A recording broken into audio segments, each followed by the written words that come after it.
In this episode of Policy Talks, the Education Minister of Punjab, Vijay Inder Singla, is in an in-depth discussion about the state's education policy with the Centre for Civil Society CEO Yatish Rajawat. Singla, who also was a Congress MP from the Sangrur Lok Sabha constituency from 2009 to 2014, has also represented India at the 2013 UN General Assembly.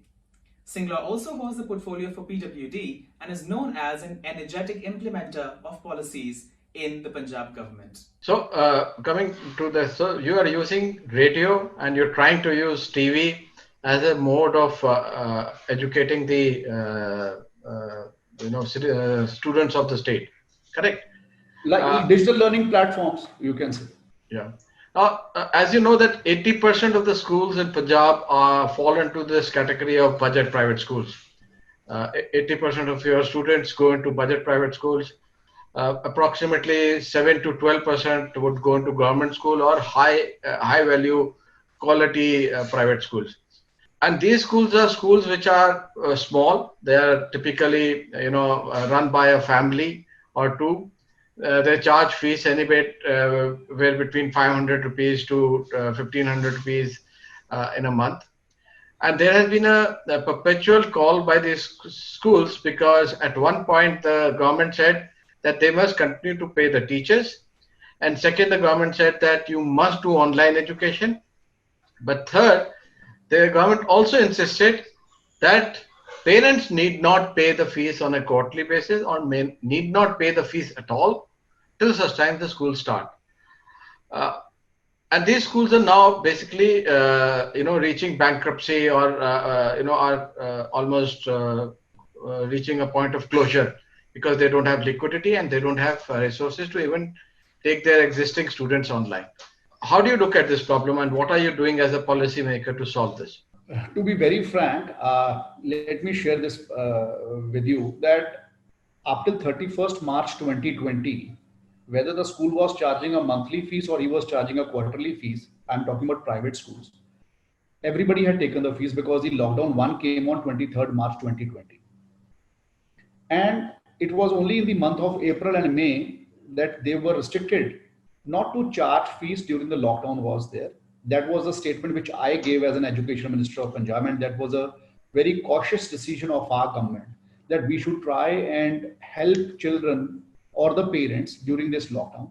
And when we came to know that the lockdown 2 has come in, lockdown 3 has come in, and there is an important factor to start online classes for children so that they should not lose out on their studies.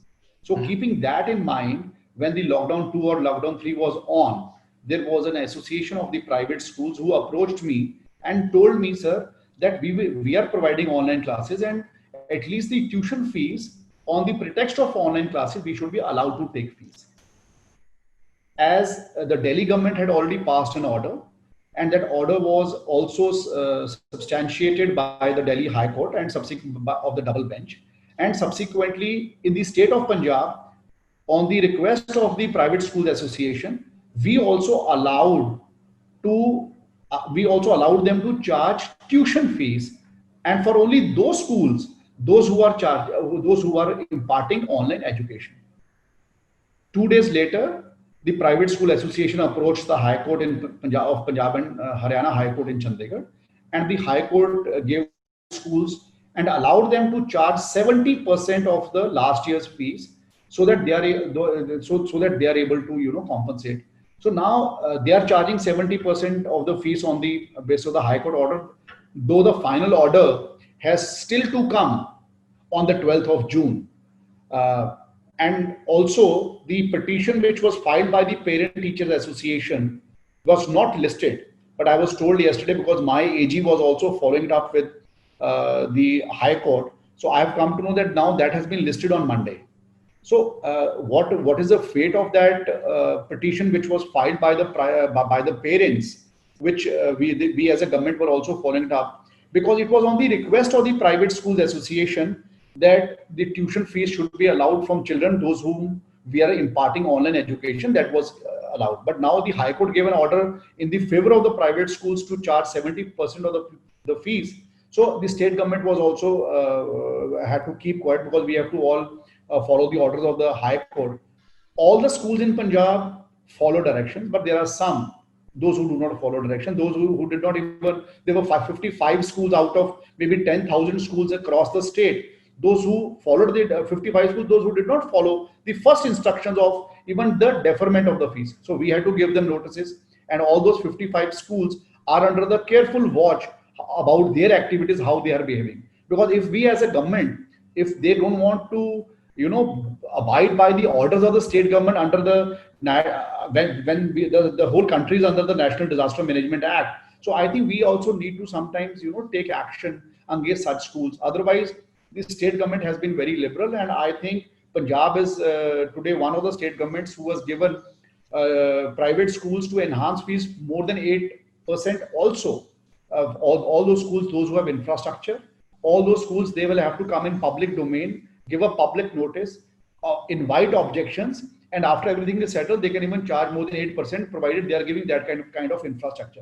So my point, what I'm trying to convey is that we are all always supportive of private schools. And when this COVID-19 situation arises, and if we try to, as a state government, give some order, so I think those people, those who abided by our order, they are working comfortably. And those who did not abide by our order, we had to actually issue a show cause notice to them.